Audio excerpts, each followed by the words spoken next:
तो क्लास हम बात कर रहे हैं 750 ईस्वी के बाद के भारत की। गुप्त साम्राज्य पूरी तरह खत्म हो चुका है। हाँ, वो जो एक मजबूत सेंट्रल पावर थी ना, वो बिखर चुकी थी। राइट, सत्ता का विकेंद्रीकरण यानी डिसेंट्रलाइजेशन हो गया है। पूरे उत्तर भारत में छोटे छोटे स्वतंत्र राज्य बन गए हैं। और इसी वजह से भारतीय राजनीति में सामंतवाद या कह लें फ्यूडलिज्म बहुत तेजी से अपनी जड़ें जमा रहा था। बिल्कुल, और इस दौर में एक बड़ा शिफ्ट हुआ। मगध अब सत्ता का केंद्र नहीं रहा, उसकी जगह ले ली थी कन्नौज ने। हाँ, कन्नौज गंगा यमुना दोआब के एकदम बीच में होने के कारण ये सबसे महत्वपूर्ण बन गया था। जो कन्नौज जीतेगा वो उत्तर भारत जीतेगा। 3 बड़े स्तंभों गुर्जर प्रतिहार, पाल वंश और राष्ट्रकूटों के संघर्ष को समझना है। शुरू करते हैं section 1, the great gatekeepers. Gujjar Pratihara वंश कन्नौज पर कब्जा करने की रेस में सबसे पहला बड़ा नाम। ये लोग उत्तर पश्चिम और मध्य भारत से आते हैं। अब यहाँ ओरिजिन का पॉइंट बहुत इंपॉर्टेंट है। ये शुरू में कोई राजा नहीं थे, ये मूल रूप से हर्षवर्धन के सामंत थे। हाँ, सामंत यानी फ्यूडेटरीज। और प्रतिहार शब्द का तो मतलब ही होता है द्वारपाल यानी गेटकीपर। एकदम दिमाग में बिठा लो ये बात। इन्होंने गुजरात जीतने के बाद गुर्जराधिपति की उपाधि ली थी। और इनका सबसे बड़ा काम था अरब आक्रमणकारियों को भारत में घुसने से रोकना। इन्होंने सच में एक दीवार का काम किया। बिल्कुल। और इसके प्रमुख शासक कौन थे? 8वीं शताब्दी के नागभट्ट प्रथम, इस वंश के वास्तविक संस्थापक। खलीफा के समय इन्होंने अरबों को बुरी तरह हराया था और ये सारी अचीवमेंट्स हमें ग्वालियर अभिलेख में पढ़ने को मिलती हैं। राइट, इनका एम्पायर मालवा से राजपुताना तक फैला था। लेकिन सबसे महान शासक थे मिहिर भोज, 836 से 885 ईस्वी। मिहिर भोज, इन्होंने ही कन्नौज को स्थायी राजधानी बनाया था और वो वैष्णव धर्म को बहुत मानते थे। क्लास, ये पॉइंट नोट करो। वैष्णव धर्म मानने के कारण उन्होंने आदि वराह की उपाधि ली थी। और अरब यात्री अल मसूदी ने तो इन्हें किंग बोरा कहा था। मिहिर भोज के समय प्रतिहार साम्राज्य एकदम अपने पीक पर था। अरे वाह, पर रुको रुको, यहाँ मेरा एक सवाल है। एक एनालॉजी देती हूँ। हाँ, पूछिए। अगर ये लोग सिर्फ गेटकीपर या बॉर्डर सिक्योरिटी फोर्स थे, तो यार इन्होंने अचानक इतना बड़ा एम्पायर कैसे खड़ा कर लिया? इसका जवाब बहुत सिंपल और शार्प है। फ्यूडलिज्म। मतलब थोड़ा एक्सप्लेन कीजिए। देखो, जब केंद्रीय सत्ता यानी हर्षवर्धन का एम्पायर कमजोर हुआ तो एक वैक्यूम बन गया। इन सामंतों के पास अपनी सेना तो थी ही। अच्छा, तो इन्होंने मौके का फायदा उठाया। बिल्कुल, अपनी सैन्य शक्ति का इस्तेमाल करके खुद को स्वतंत्र घोषित कर लिया। जो रक्षक थे वो शासक बन गए। वाह, क्या ट्रांजिशन था। तो ये थी वेस्ट की कहानी। अब आते हैं सेक्शन 2 पर, बंगाल के पाल और मत्स्य न्याय का अंत। हाँ, क्योंकि जब पश्चिम में प्रतिहार ताकत बढ़ा रहे थे तब पूर्व में यानी बंगाल और बिहार में पूरी तरह से अराजकता फैली थी। और इसे खत्म करने कौन आया? पाल वंश। राजा शशांक की मृत्यु के बाद बंगाल में मत्स्य न्याय फैल गया था। मत्स्य न्याय मतलब बड़ी मछली छोटी को खा जाती है। पूरी तरह से लॉलेसनेस या पूर्ण अराजकता। और इस शून्यता को भरने के लिए पाल वंश आया। 750 से 770 ईस्वी के बीच गोपाल ने पाल वंश की नींव रखी। और ये कोई आम नींव नहीं थी। बिल्कुल नहीं। इस पॉइंट को दिमाग में छाप लो सब लोग। गोपाल को वहां की जनता ने लोकतांत्रिक तरीके से चुना था। हाँ, प्राचीन काल में जनता द्वारा राजा का चुना जाना बहुत ही रेयर और इम्पोर्टेंट है। उन्होंने बंगाल और मगध को जोड़ा और बिहार में उदनपुरी महाविहार बनवाया। इसके बाद आते हैं महान शासक धर्मपाल। धर्मपाल ने ही कन्नौज के लिए वो फेमस त्रिपक्षीय संघर्ष शुरू किया था। और एजुकेशन में भी उनका बड़ा रोल था ना? बिल्कुल, उन्होंने भागलपुर में विश्व प्रसिद्ध विक्रमशिला महाविहार बनवाया था, बौद्ध शिक्षा का बहुत बड़ा केंद्र। और फिर आए देवपाल, सबसे शक्तिशाली, साम्राज्य को कामरूप यानी असम और उड़ीसा तक फैला दिया। हाँ, और इन्हीं के समय सोमपुरी महाविहार भी बना। एक बात ध्यान रखने वाली है कि ये पाल शासक मुख्य रूप से बौद्ध धर्म के संरक्षक थे, महायान और वज्रयान शाखा के। राइट। और सबसे बड़ी बात, दक्षिण पूर्व एशिया से इनके बहुत गहरे व्यापारिक संबंध थे। ये पॉइंट आगे काम आएगा। तो पश्चिम हो गया, पूरब हो गया। अब बढ़ते हैं सेक्शन 3 की तरफ, दक्कन के राष्ट्रकूट। सांस्कृतिक सेतु का काम किया। एक ब्रिज। और राष्ट्रकूट वंश की उत्पत्ति कहाँ से हुई? ये लोग मूल रूप से कन्नड़ भाषी थे और बादामी के चालुक्यों के सामंत थे। और इनकी सबसे खास बात, इन्होंने जैन, बौद्ध और हिंदू तीनों धर्मों को समान संरक्षण दिया। बिल्कुल, दंती दुर्गन के संस्थापक थे। इन्होंने चालुक्यों को हराकर अपनी सत्ता मानिखेत यानी मलखेड़ में स्थापित की। और लेजिटिमेसी के लिए उज्जैन में हिरण्यगर्भ महायज्ञ किया, स्वर्णदान। हाँ, राजा बनने का क्लासिक तरीका। लेकिन इनके एक शासक थे अमोघ वर्ष 814 से 878 ईस्वी, एकदम शांतिप्रिय शासक। महान अशोक और दधीची ऋषि से इनकी तुलना होती है ना? एकदम सही। वो पक्के जैन अनुयायी थे और उन्होंने खुद कन्नड़ भाषा का पहला उत्कृष्ट काव्य ग्रंथ लिखा था, कविराज मार्ग। क्या बात है। लेकिन एक तरफ ये शांति की बातें कर रहे हैं और दूसरी तरफ कन्नौज के लिए महासंग्राम चल रहा है। वही त्रिपक्षीय संघर्ष, पाल, गुर्जर प्रतिहार और राष्ट्रकूटों के बीच कन्नौज पर कब्जे के लिए लगभग 200 सालों तक युद्ध चला। लेकिन रुको, मेरा एक लॉजिकल सवाल है यहाँ। जी पूछिए। राष्ट्रकूट तो साउथ में थे, दक्कन में। यार, उन्हें यूपी के कन्नौज से क्या लेना देना है? इतनी दूर क्यों लड़ने गए वो? ये सिर्फ जमीन का टुकड़ा नहीं था। कन्नौज का मतलब था गंगा यमुना दोआब के व्यापार पर कब्जा, ट्रेड रूट्स। ओ, मतलब पूरी इकोनॉमी का कंट्रोल। एग्जैक्टली। राष्ट्रकूटों का कन्नौज पर हमला पूरे उत्तर भारत की जियोपॉलिटिक्स और ट्रेड रूट्स पर अपना दबदबा साबित करने के लिए था। समझ गई। लेकिन इस 200 साल के संघर्ष में आखिरकार गुर्जर प्रतिहारों की जीत हुई। जीत तो हुई, लेकिन ये तीनों आपस में लड़ लड़कर पूरी तरह खोखले हो गए। और यही है टर्निंग पॉइंट। जब उत्तर भारत 200 साल तक आपस में लड़ता रहा, तब 9वीं सदी के आते आते सुदूर दक्षिण में एक नई ताकत का उदय हो रहा था। अजेय नौसेना और चोल साम्राज्य का उदय। 885 ईस्वी विजयालय ने चोल वंश की पुनर्स्थापना की। ये भी पल्लवों के सामंत थे। मुत्तराइरों को हराकर इन्होंने तंजावुर को अपनी राजधानी बनाया। लेकिन असली गेम चेंजर थे राजराज चोल। हाँ, राजराज प्रथम 985 से 1014 ईस्वी। इन्होंने साम्राज्य को सर्वोच्च शिखर पर पहुंचाया। श्रीलंका के उत्तरी भाग पर पहली विदेशी जीत और तंजावुर में भगवान शिव का भव्य बृहदेश्वर मंदिर बनवाया, जिसे राजराजेश्वर मंदिर भी कहते हैं। बिल्कुल। और सिर्फ युद्ध नहीं, प्रशासन भी। रेवेन्यू के लिए उन्होंने पूरी भूमि का सटीक और साइंटिफिक सर्वे करवाया था। पर उनके बेटे राजेंद्र चोल, जो 1014 से 1044 ईस्वी तक रहे, वो तो बाप से भी आगे निकले। इन्होंने पूरा का पूरा श्रीलंका ही जीत लिया और उत्तर में पाल शासक महिपाल को हराकर गंगईकोंड चोल की उपाधि ली। हाँ, और अपनी नई राजधानी गंगईकोंड चोलपुरम बसाई। पर इनका सबसे बड़ा कारनामा, सब लोग ध्यान दो, ये कोई आम राजा नहीं थे। इनकी नेवी उस समय की सबसे एडवांस्ड नेवी थी। बिल्कुल। इनकी नौसेना ने श्री विजय साम्राज्य यानी आज का इंडोनेशिया और मलय, उस पर सीधा हमला कर दिया। सीधा इंडोनेशिया तक अपना झंडा गाड़ दिया और दक्षिण पूर्व एशिया में समुद्री एकाधिकार यानी मोनोपोली स्थापित कर ली। ट्रेड रूट्स पर पूरा कंट्रोल। Mind blowing. पर सवाल यह है कि इतना बड़ा एम्पायर उन्होंने चलाया कैसे? आते हैं सेक्शन 5 पर। चोल प्रशासन, अर्थव्यवस्था और संस्कृति। चोलों का सिस्टम तो आज के लिए भी एक केस स्टडी है। एकदम। प्रशासन का ढांचा देखो, पूरा साम्राज्य बटा था मंडलम यानी प्रांत में। उसके नीचे वलनाडु यानी कमिश्नरी, फिर नाडु यानी जिला, और सबसे नीचे कुर्रम यानी ग्राम समूह। लेकिन सबसे बड़ी विशेषता थी इनकी स्वायत्त ग्रामीण शासन व्यवस्था, ऑटोनमस विलेज एडमिनिस्ट्रेशन। हाँ, उर, सभा और महासभा जैसी अत्यंत लोकतांत्रिक समितियां गांव चलाती थी। मतलब एक शक्तिशाली राजा के नीचे कठोर नौकरशाही थी, लेकिन गांव के लेवल पर पंचायती राज। बिल्कुल। और अर्थव्यवस्था की बात करें तो आय का मुख्य स्रोत भूमि कर था, उपज का 1/3 हिस्सा। शक्तिशाली व्यापारी संघ भी थे।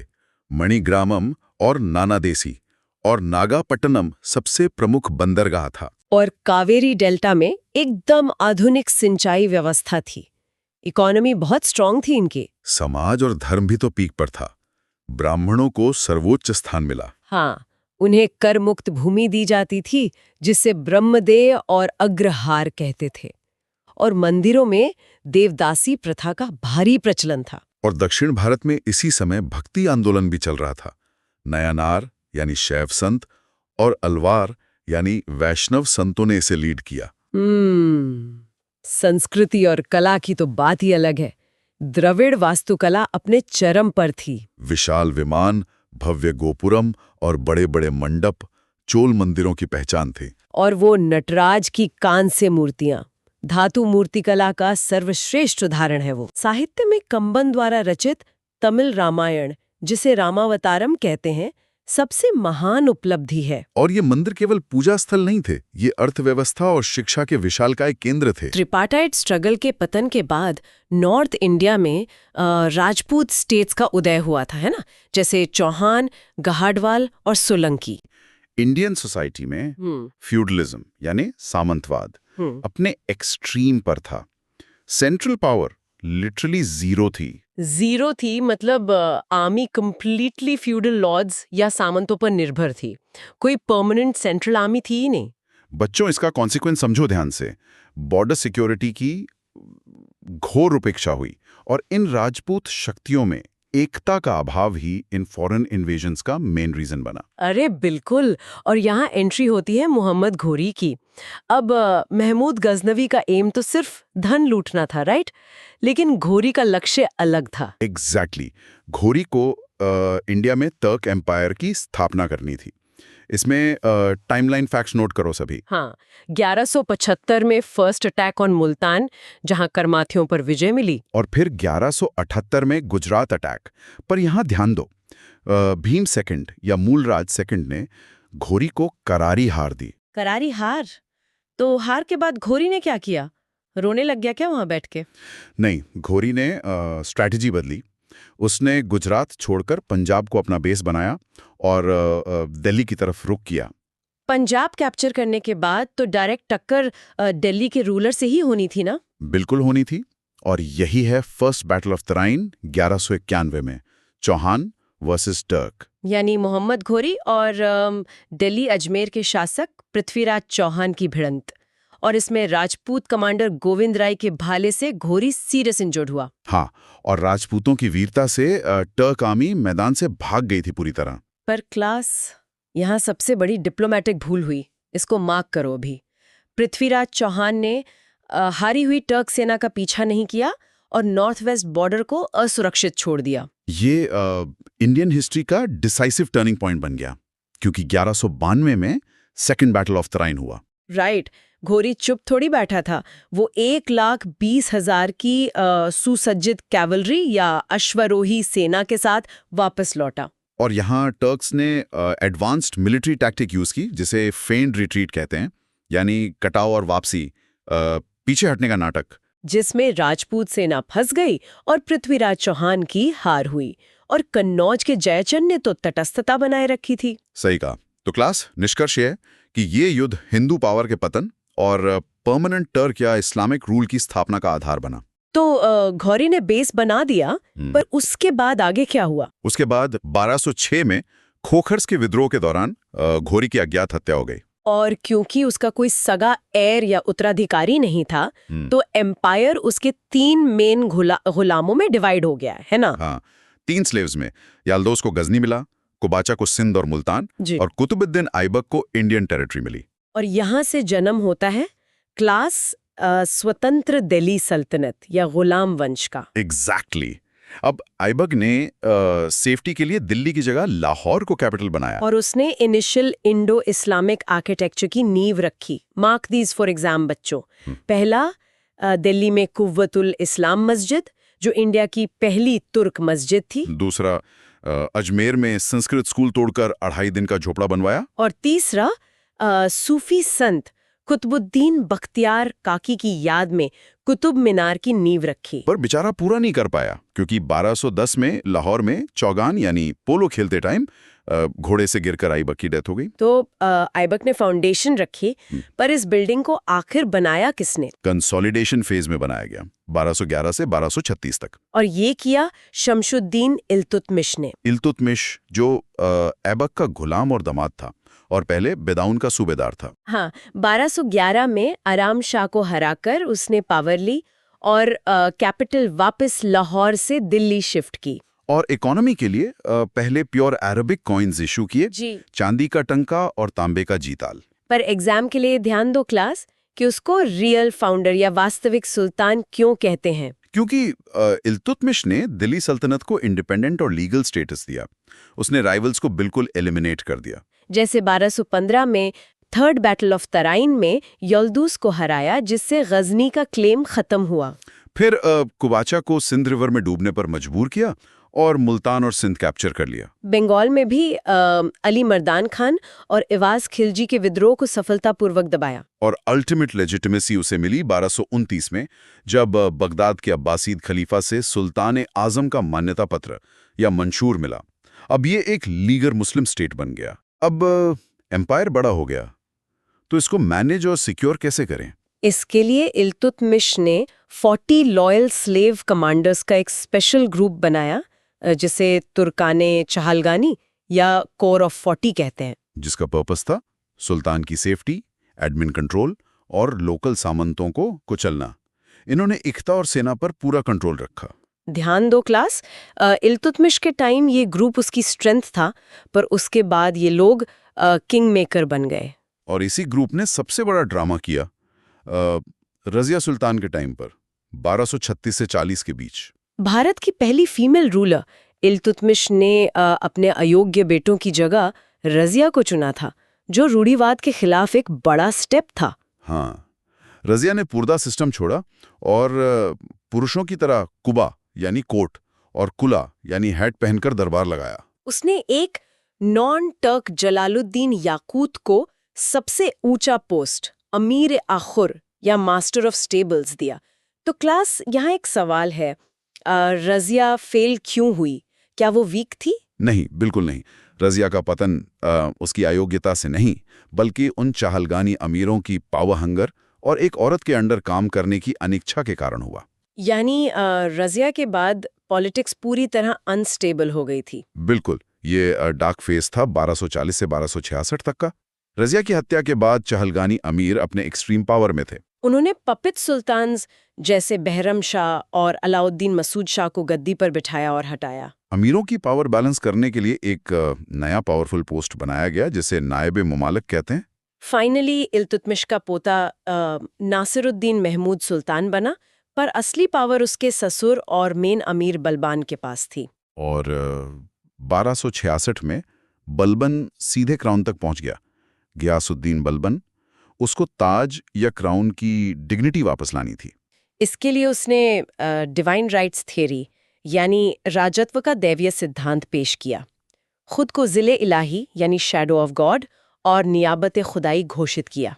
सबसे पहला काम उसने ये किया कि ताज की इज्जत बचाने के लिए उसने तुर्काने चहलगानी को जड़ से खत्म कर दिया। बलबन का क्लियर मानना था कि सुल्तान का हृदय ईश्वरीय कृपा का एक विशेष भंडार है और कोई भी मनुष्य उसकी बराबरी नहीं कर सकता। पर बलबन सिर्फ टाइटल लेके थोड़ी रुका, उसने एक्शन भी लिया। क्लास, अब आती है बलबन की ब्रूटल पॉलिसीज, रक्त और लॉ यानी blood and iron policy. Internal rebellions को क्रश करने के लिए एक्सट्रीमली स्ट्रिक्ट पॉलिसी थी ये। हाँ, दिल्ली के आसपास लूटपाट करने वाले मेवाती डाकुओं का क्रूरतापूर्वक समूल नाश कर दिया उसने। गंगा, यमुना, दोआब और अवध में विद्रोहियों के जंगल कटवा दिए और वहां मिलिट्री कैंप्स बनवाए। और बंगाल में 1279 के तुगरिल खान के विद्रोह को इतनी बर्बरता से कुचला कि पूरे एम्पायर में किसी की विद्रोह की हिम्मत खत्म हो गई। दरबार में भी डर का माहौल था। पर्शियन कोर्ट डिसिप्लिन लागू थी और सुल्तान के दरबार में हंसना तक मना था। बिल्कुल ईरानियन ट्रेडिशंस लागू किए गए, जैसे सिजदा जिसमें घुटनों पर बैठते हैं, और पाइबॉस यानी सुल्तान के पैर चूमना। और पर्शियन न्यू ईयर, नवरोज मनाना शुरू किया। एम साफ था कि तुर्क सरदारों को उनकी औकात याद दिलाना। पर क्लास, बाहर से मंगोल क्राइसिस भी तो था। इल्तुतमिश ने तो ख्वारिज़म के प्रिंस को असाइलम ना देकर दिल्ली को जंगिस खान से बचा लिया था। पर बलबन के टाइम मंगोल अटैक्स बहुत तेज हो गए थे, इसलिए बलबन ने एम्पायर एक्सपैंड करना छोड़ दिया और सिर्फ सीमा सुरक्षा पर फोकस किया। नॉर्थ वेस्ट बॉर्डर पर फोर्ट्स की एक लॉन्ग चेन बनाई और एक्सपीरियंस कमांडर्स जैसे शहीद राजकुमार मोहम्मद को डिप्लॉय किया। इसी डिफेंसिव साइंटिफिक फ्रंटियर पॉलिसी ने इंडिया को मंगोल तबाही से बचाया था। तो इतना बड़ा एम्पायर चलाने के लिए आखिर सिस्टम कैसा था इनका? स्टूडेंट्स, यहाँ से डायरेक्ट पॉलिटी का क्वेश्चन बनता है। थोड़ा फोकस करो। सुल्तान सुप्रीम था, यानी चीफ कमांडर, चीफ जज और मेन एडमिनिस्ट्रेटर वही था। और रेवेन्यू एंड फाइनेंस का डिपार्टमेंट दीवानी वजारत के पास था, जो वजीर के अंडर आता था। बलबन ने फर्स्ट टाइम एक इंडिपेंडेंट मिलिट्री डिपार्टमेंट बनाया जिसको दीवानी अर्ज कहा गया। पर क्लास मिलिट्री और फाइनेंस को अलग क्यों किया? ताकि आर्मी की एफिशिएंसी बढ़े और वजीर का मोनोपोली खत्म हो जाए। और सबसे इम्पोर्टेंट थे इक्ता सिस्टम। टर्क्स ने फ्यूडलिज्म का एक ऑल्टरनेटिव निकाला और इल्तुतमिश ने इंडिया में ये एडमिन और रेवेन्यू ट्रांसफर सिस्टम लागू किया। इसमें कैश सैलरी की जगह ऑफिसर्स और सोल्जर्स को इक्ता यानी भूमि का एक टुकड़ा दिया जाता था। जिसको जमीन मिलती उसे इक्तदार या मुक्ति कहते थे। वो वहां से रेवेन्यू कलेक्ट करता, अपना खर्चा निकालता और सुल्तान के लिए सेना मेंटेन करता था। और ध्यान देना, जो बचा हुआ सरप्लस पैसा होता था, जैसे फवाजिल कहते थे, उसको सेंट्रल ट्रेजरी में जमा करना कंपलसरी था। और क्लास, ये जमीन वंशानुगत नहीं थी। इस नए तुर्क सिस्टम का इम्पैक्ट सोसाइटी और इकोनॉमी पर क्या पड़ा, ये समझो अब। अर्ली तुर्क इकोनॉमी में तुर्क गैरिसन्स बनने से नॉर्थ इंडिया में अर्बनाइजेशन को भारी बढ़ावा मिला। इनकी आर्मी का मेन बेस उनकी फास्ट कैवलरी और टॉप क्वालिटी घोड़े थे। और सड़कों की सुरक्षा के साथ स्टैंडर्ड करेंसी टंका और जितल चलने से सेंट्रल एशिया के साथ ट्रेड में बहुत तेजी आई, जिससे शहरी शिल्पकारों और विशेषकर जुलाहों की कंडीशन बेटर हुई। एक नई इकोनॉमिक डायनेमिज्म आई। तो निष्कर्ष यह है क्लास कि मिडिवल इंडिया का फाउंडेशन यही मामलुक शासन है। डिसेंट्रलाइज्ड राजपूत फ्यूडलिज्म की जगह एक सेंट्रलाइज्ड और वेल ऑर्गेनाइज्ड स्टेट बन गया था।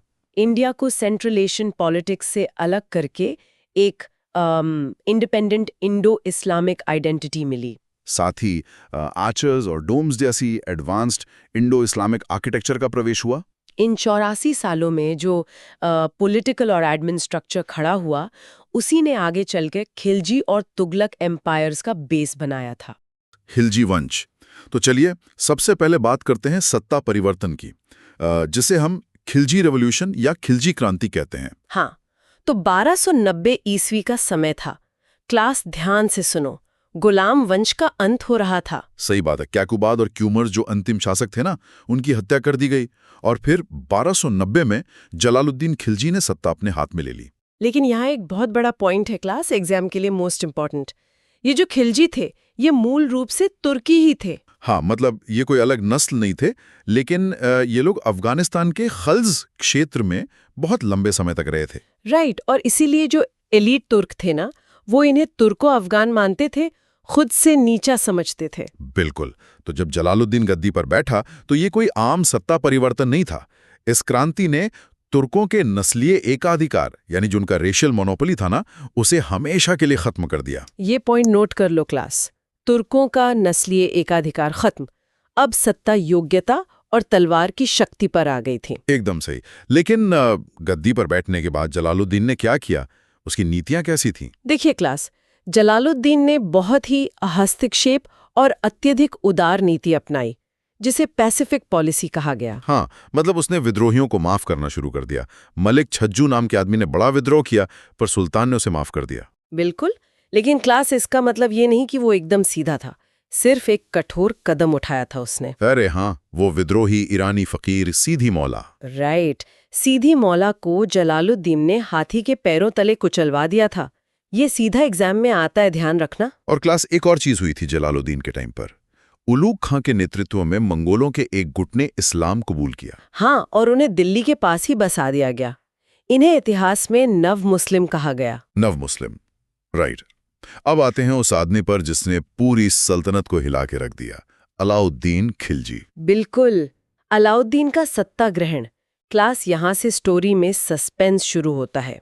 अलाउद्दीन भतीजा था और कड़ा मानिकपुर का सूबेदार था। जलालुद्दीन की अनुमति लिए उसने सीधा दक्षिण के देवगिरी पर आक्रमण कर दिया। और वो आक्रमण पूरी तरह सफल रहा। वहां से उसे असीम धन मिला। क्लास, असीम धन। और उसी पैसे ने अलाउद्दीन के दिमाग में सत्ता का कीड़ा डाल दिया। उसकी राजनीतिक महत्वाकांक्षाएं चरम पर पहुंच गई। एग्जैक्टली। फिर आता है जुलाई 1296 का समय।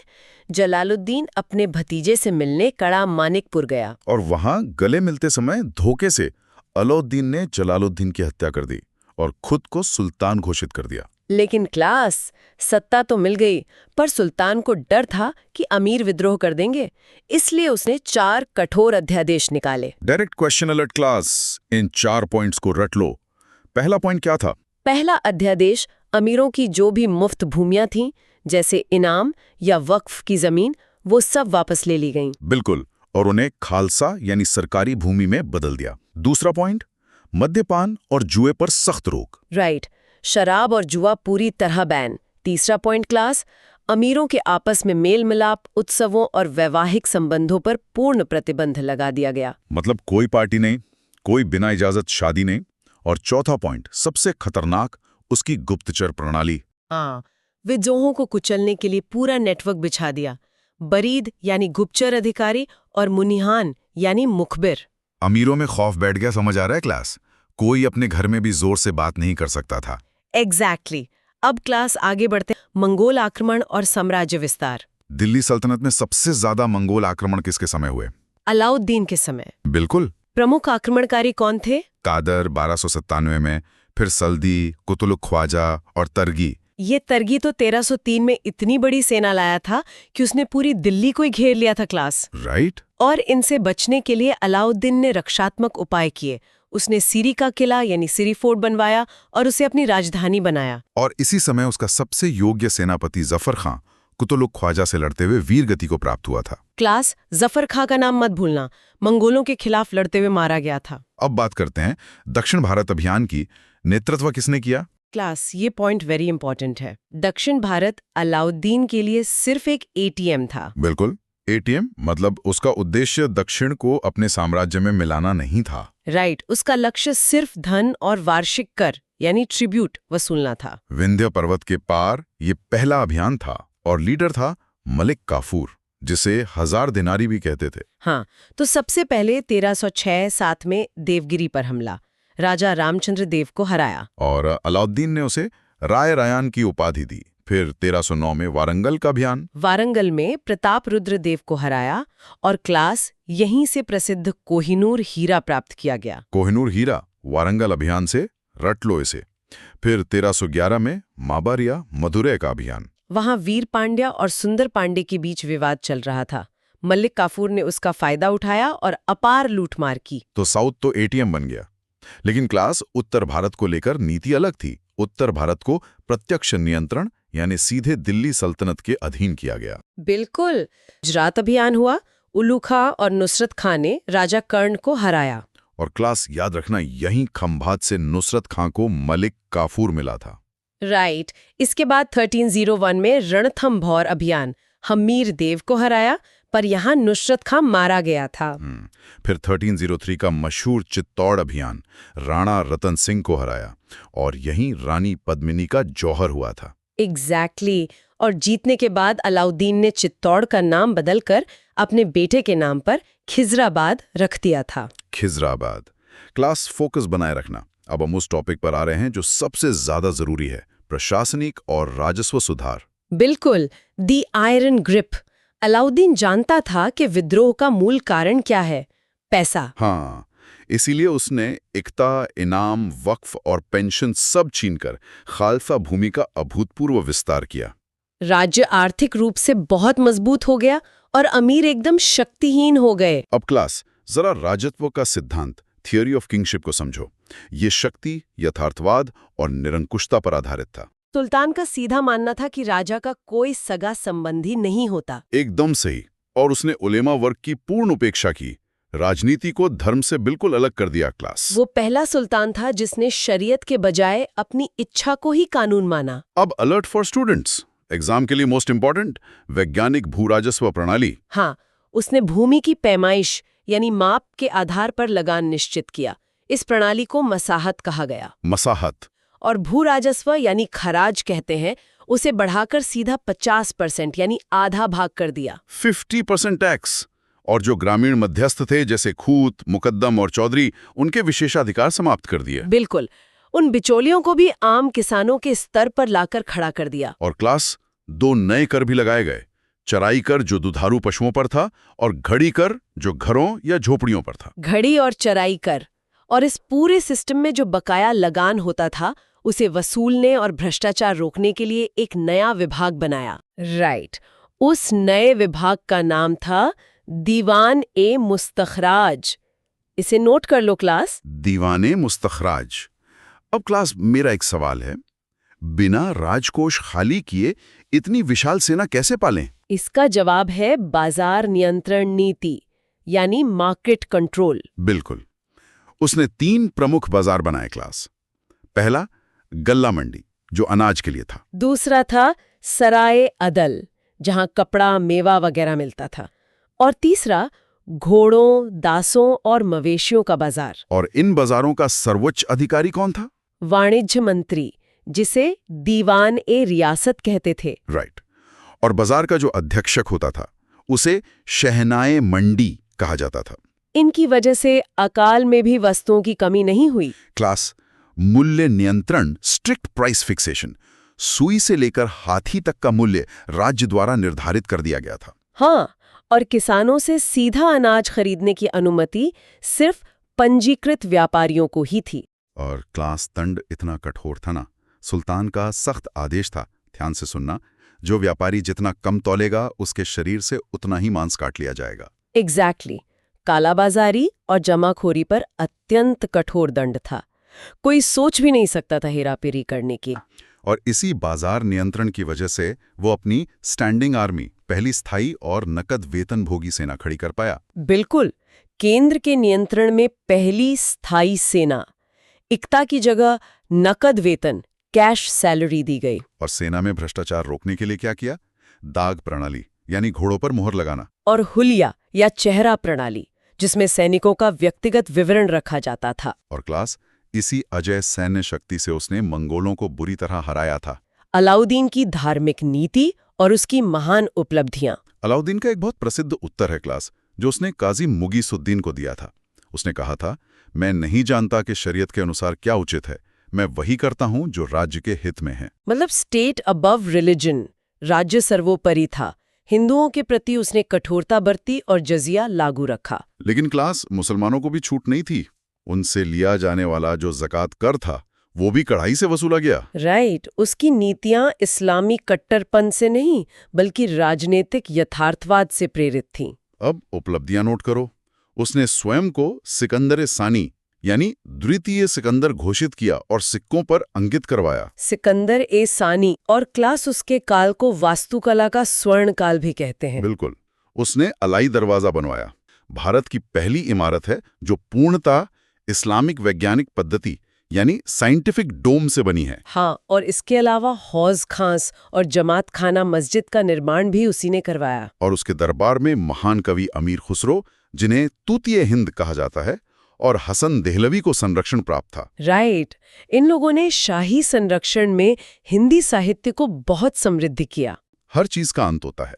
2 जनवरी 1316 को गंभीर बीमारी जलोदर या ड्रॉप्सी से अलाउद्दीन की मृत्यु हो गई। और उसके मरते ही उत्तराधिकारी संकट शुरू हो गया।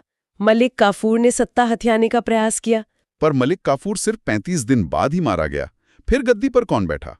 अलाउद्दीन का बेटा मुबारक शाह खिलजी। मुबारक शाह खिलजी 1316 से 1320 तक शासन किया। और ये ऐसा सुल्तान था ना, ये दिल्ली सल्तनत का एकमात्र ऐसा सुल्तान था जिसने खलीफा की सत्ता को ही नकार दिया और खुद को ही खलीफा घोषित कर दिया। और इतिहासकार बर्नी के अनुसार ये इतना अयोग्य था कि अक्सर दरबार में नग्न अवस्था में या स्त्रियों के वस्त्रों में आ जाता था। सोचो क्लास, जिस दरबार में अमीर खांसने से डरते थे, वहां ये हाल हो गया। और फिर क्या हुआ? पतन। 1320 में उसके वजीर खुसरो खां ने उसकी हत्या कर दी। खुसरो खां एक हिंदू से परिवर्तित मुस्लिम था और वो गद्दी पर बैठा। लेकिन अंततः दीपालपुर के सूबेदार गाजी मलिक ने खुसरो खां को हरा दिया। बिल्कुल। और उसी गाजी मलिक ने गयासुद्दीन तुगलक के नाम से 1320 में तुगलक वंश की स्थापना की। जब गद्दी पर भयंकर उठापटक चल रही थी, एक कमजोर शासक था खुसरो शाह, जिसको हराकर गाजी मलिक नाम के अनुभवी सेनापति ने तुगलक वंश यानी कराउना तुर्क की नींव रखी। बिल्कुल। और यही गाजी मलिक आगे चलकर गयासुद्दीन तुगलक के नाम से गद्दी पर बैठा। जब वो 1320 में गद्दी पर बैठा तो स्थिति बहुत नाजुक थी। उसने आते ही खुद को गाजी घोषित किया, मतलब काफिरों का वध करने वाला। ये अपनी ताकत और कठोरता दिखाने का तरीका था ताकि दुश्मन डर जाए। पर डर के अलावा उसने प्रैक्टिकल काम भी किए। उसने दिल्ली के पास अपना एक नया और भारी मजबूत किला बसाया, जिसे तुगलकाबाद कहते हैं। नोट कर लेना इसको, एकदम विशाल किले जैसा था ये। हाँ, तुगलकाबाद। और इसका मेन मोटिव क्या था? असल में मंगोल आक्रमणों का खतरा हमेशा रहता था उस समय, तो सुरक्षा और अपने एडमिनिस्ट्रेशन को टाइट करना इसका सबसे बड़ा लक्ष्य था। सही कहा। अब अगर उसकी पॉलिसीज की बात करें ना, तो उसने अलाउद्दीन की जो एकदम कठोर नीतियां थी ना, उनको खत्म कर दिया। एक बहुत ही उदार और प्रैक्टिकल लगान व्यवस्था लागू की उसने। एकदम। और एक बात यहाँ क्लास ध्यान देगी, उसने डाक प्रणाली यानी पोस्टल सिस्टम का सबसे बेस्ट विकास किया। अश्वा और पैदल डाक दोनों को इतना फास्ट कर दिया था कि कम्युनिकेशन एकदम तीव्र हो गया था। एडमिनिस्ट्रेशन पर उसकी पकड़ इससे और मजबूत हो गई। अरे वाह! और अब जो पॉइंट है उसको सब क्लास बिल्कुल ध्यान से सुनेंगी, इसे अंडरलाइन करो। भारत में नहरों का निर्माण कराने वाला वो सुल्तानेत का प्रथम शासक था, पहला शासक जिसने इरिगेशन पर ध्यान दिया। इसे सच में नोट कर लीजिए। अलाउद्दीन ने सिर्फ टैक्स वसूला था, पर घियासुद्दीन ने समझा कि किसानों की फसल बढ़ेगी तभी टैक्स आएगा। और हाँ, वफादारी के लिए उसने अमीरों की जब्त की हुई जागीरें भी वापस कर दी। पर क्लास एक बात सोचो यहाँ, अलाउद्दीन ने तो डंडे के जोर पर राज किया था, फिर गियासुद्दीन ने आते ही ऐसी नरमी क्यों दिखाई? उसने क्यों जागीरें वापस की? अरे क्योंकि नए वंश को ना विद्रोह से बचाना था। अगर गद्दी बचानी है तो अमीरों और जनता का भरोसा यानी उनकी एडमिनिस्ट्रेटिव लॉयल्टी जीतना बहुत जरूरी था। ये उसकी बहुत स्मार्ट पॉलिटिक्स थी। इससे भी नोट कर लो सब। वाह, क्या दिमाग लगाया था! तलवार और डिप्लोमेसी का एकदम सही मिक्सचर। तो 5 सालों में उसने जड़ें मजबूत की और फिर 1325 में घियासुद्दीन की डेथ हो गई। फिर उसका बेटा जौना खान गद्दी पर बैठा। और इसी जौना खान को हम मोहम्मद बिन तुगलक के नाम से जानते हैं, 1325 से 1351 तक। हाँ, और इसका कैरेक्टर ना बहुत इंटरेस्टिंग है। सुल्तानत काल का सबसे ज्यादा पढ़ा लिखा, विद्वान और दर्शन शास्त्र का ज्ञाता था ये। इसने डायरेक्ट मेरिट यानी योग्यता के आधार पर नियुक्तियां की और धर्म को ना राजनीति से एकदम अलग रखा। उलेमाओं का कोई दखल नहीं था। राइट। ये सुनकर तो लगता है कि वो कितना आगे की सोचता था, पर इतना ब्रिलियंट होने के बाद भी इसकी सारी योजनाएं फेल हो गईं। मतलब इसकी थियरी और प्रैक्टिस में ना एक भयंकर असंतुलन था। ग्राउंड लेवल पर इसकी पॉलिसीज बिल्कुल फेल थीं। बिल्कुल फेल थी। जैसे 1327 में इसने अपनी राजधानी बदलने का एक्सपेरिमेंट किया। दिल्ली से देवगिरी यानी दौलताबाद ले गया। कारण था स्ट्रैटेजिक लोकेशन और मंगोलों से सुरक्षा। लॉजिक अच्छा था, पर इसका एग्जीक्यूशन कितना खराब था। अरे बहुत खराब था भाई। इसने सिर्फ अपना दरबार शिफ्ट नहीं किया, इसने ऑर्डर दे दिया कि पूरी की पूरी दिल्ली की जनता को माइग्रेट करना पड़ेगा। अब ऐसी कड़ी धूप और लंबा रास्ता, सोचो क्या हाल हुआ होगा। वही तो, भारी जन और धन की हानि हुई। लोग रास्ते में ही भूख प्यास से मर गए। वहां का माहौल उन्हें सूट नहीं किया और आखिर में उसको अपना ये ऑर्डर वापस लेना पड़ा और सबको वापस दिल्ली लौटना पड़ा। ये इसका सबसे बड़ा फेल था। दिल्ली से दौलताबाद और फिर वापस दिल्ली। खजाना और रेस्पेक्ट दोनों गया इसका। और इसके बाद 1330 में इसने टोकन करेंसी निकाल दी, सांकेतिक मुद्रा। चांदी की कंदी थी तो इसने तांबे और कांसे के सिक्के चला दिए, जिसका वैल्यू चांदी के टंका के बराबर था। आइडिया तो मॉडर्न था, पर फेल इसलिए हुआ क्योंकि टकसाल यानी मिंट पर न स्टेट का मोनोपोली नहीं रहा। उसने कोई कॉम्प्लेक्स डिजाइन नहीं बनाई जिससे नकल ना हो सके। हर एक हिंदू घर अपने आप में एक टकसाल बन गया। पूरी इकोनॉमी जाली सिक्कों से भर गई थी, तो ये योजना भी रद्द करनी पड़ी। Wheat really? हर घर में लोग सिक्के छापने लगे थे?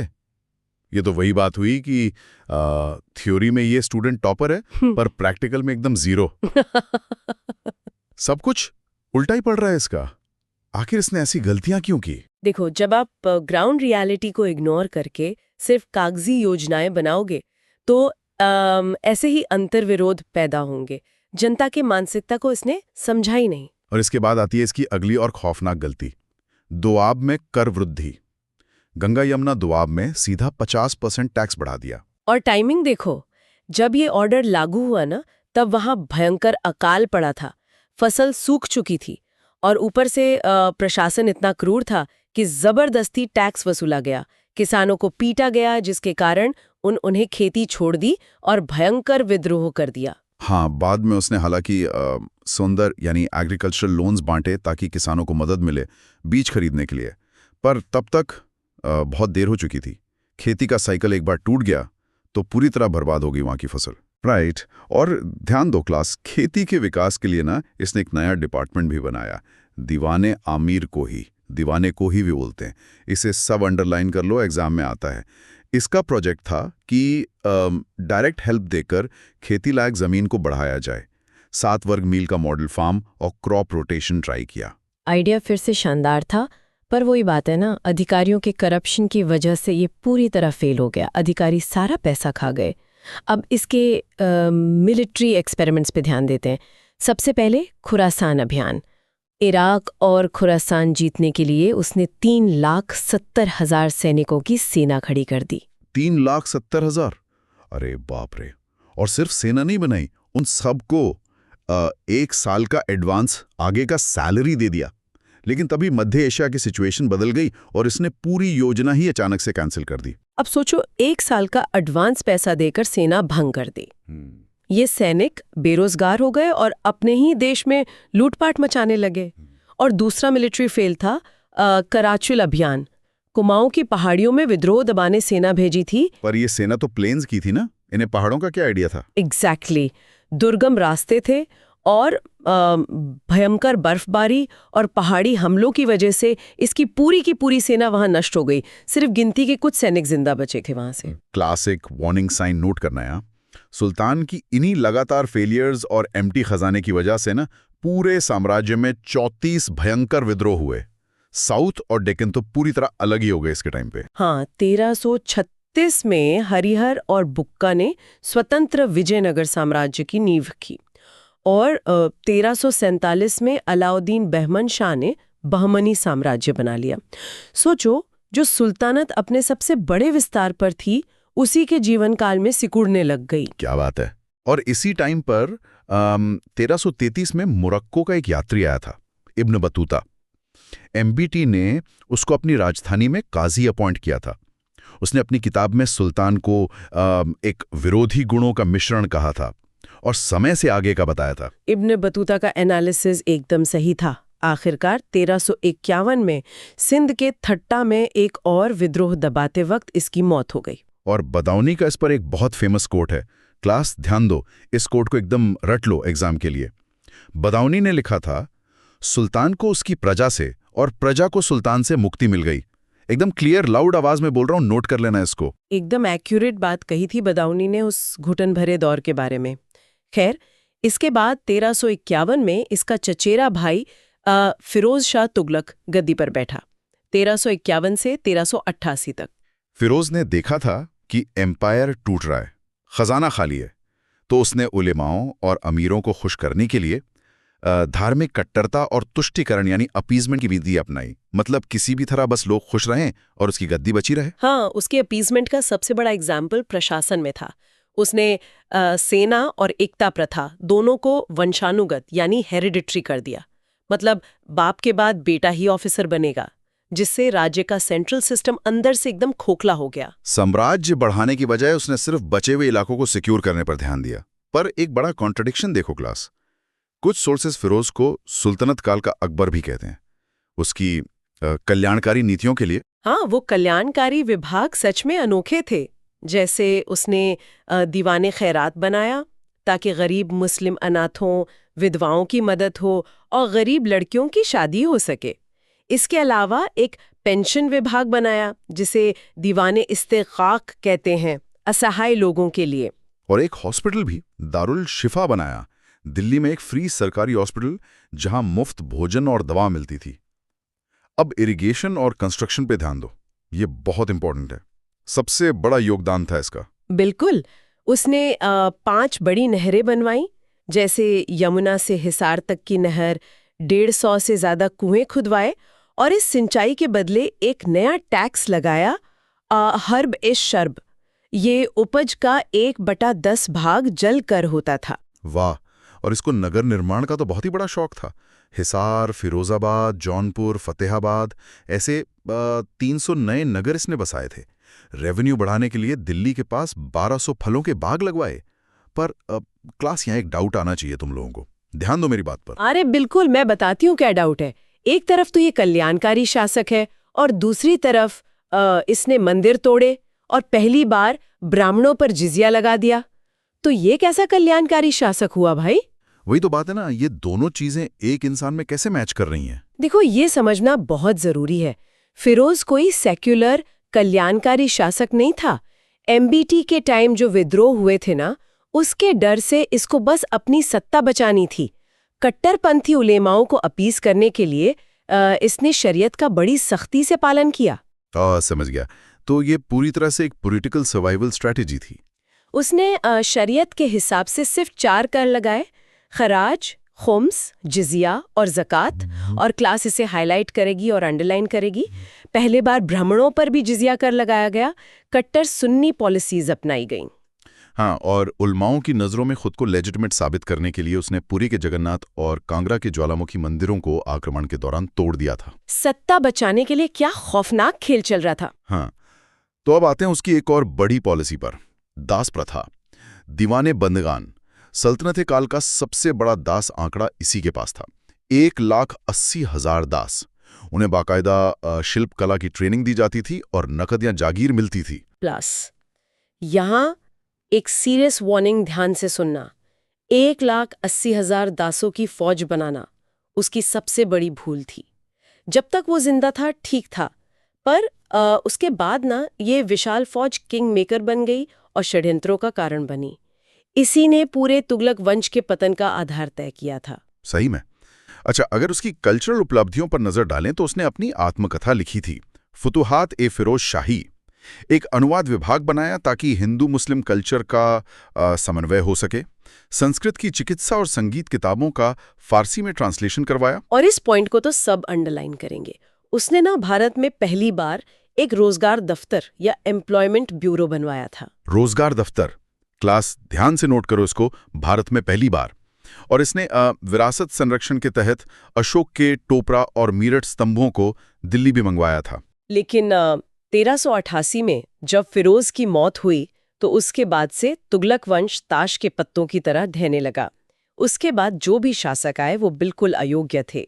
जो जागीरदारी प्रथा फिरोज ने वंशानुगत की थी, उसने पूरी सत्ता को अंदर से होलो कर दिया। और इसका नतीजा ये हुआ कि मालवा, गुजरात और जौनपुर जैसे राज्य खुद को स्वतंत्र घोषित कर चुके थे।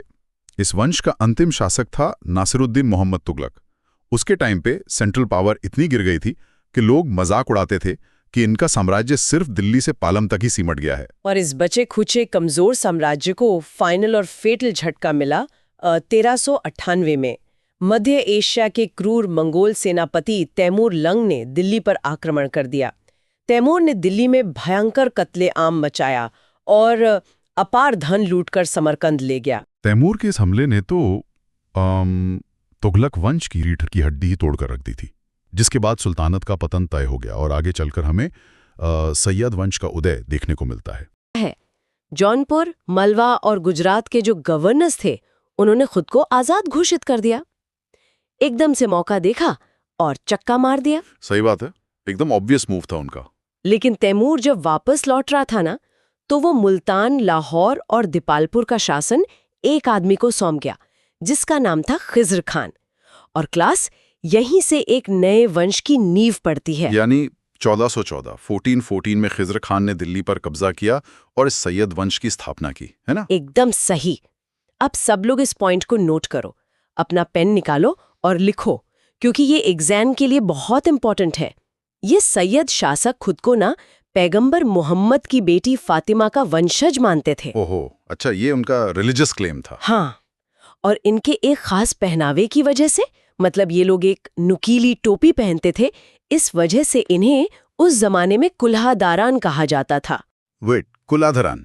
बिल्कुल। और तैमूर के मन में इनके लिए इतना सम्मान था कि उसने अपने भयानक आक्रमण के दौरान भी इनकी जान बख्श दी थी। ये तो बहुत बड़ी बात है। पर खिज्र खान की पॉलिसीज कैसी थी? मतलब क्या उसने सुल्तान की उपाधि ली थी अपने लिए? नहीं, बिल्कुल नहीं ली। उसने कभी सुल्तान का टाइटल नहीं लिया। वो सिर्फ रियायत आला यानी सबॉर्डिनेट रूलर के टाइटल से ही खुश था। वो खुद को तैमूर के बेटे शाहरुख मिर्जा का रिप्रेजेंटेटिव मानता था। वाह, मतलब डर इतना था कि उसने सिक्कों पर भी तुगलकों का ही नाम रहने दिया और शाहरुख को रेगुलर ट्रिब्यूट भेजता रहा। बिल्कुल भेजता रहा, ताकि फॉरेन इन्वेजन से बचा रहे और अपनी गद्दी बची रहे। तो फिर उसने कोई नया इलाका जीता ही नहीं उस दौरान? नहीं भाई, इसका पूरा फोकस सिर्फ पंजाब, मुल्तान और दीपलपुर को सेफ रखने पर था। उस टाइम रेवेन्यू यानी टैक्स इतना कम था कि क्लास ध्यान से सुनो, टैक्स वसूली के लिए इनको सैन्य अभियान करने पड़ते थे। मतलब फौज भी नहीं पड़ती थी सिर्फ टैक्स लेने के लिए? हाँ, दोआब, कतहर और इटावा के जो विद्रोही हिंदू जमींदार थे उनको फोर्स से दबाया और किसी तरह दिल्ली को पूरी तरह पतन से बचा लिया खिजर खान ने। फिर 1421 में खिजर खां का बेटा मुबारक शाह गद्दी पर बैठा, पर उसने तो अपने पिता वाली वो सबऑर्डिनेट पॉलिसी को छोड़ दिया था ना? हाँ, और ये पॉइंट हाईलाइट करो क्लास। मुबारक शाह ने वो विदेशी अधीनता त्याग दी। उसने सीधा शाह का टाइटल लिया और अपने नाम के स्वतंत्र सिक्के चलाए। अच्छा, उसने खुद को इंडिपेंडेंट डिक्लेयर कर दिया? बिल्कुल। और इसके दरबारी विद्वान का नाम तो बिल्कुल रट लो सब लोग, याहिया बिन अहमद सिरहंदी, जिसने तारीख़ मुबारक शाही लिखी थी। बहुत बार पूछा जाता है ये एग्जाम में। और इसने खोखरों के विद्रोह को भी कुचला था ना, जिसके लीडर शायद जसरात खोकर थे, और यमुना तट पर मुबारकाबाद शहर बसाया। सही जा रहे हो, लेकिन इसके बाद के जो शासक थे ना, जैसे मोहम्मद शाह और अलाउद्दीन आलम शाह, वो दोनों बहुत ही नालायक और निर्बल निकले।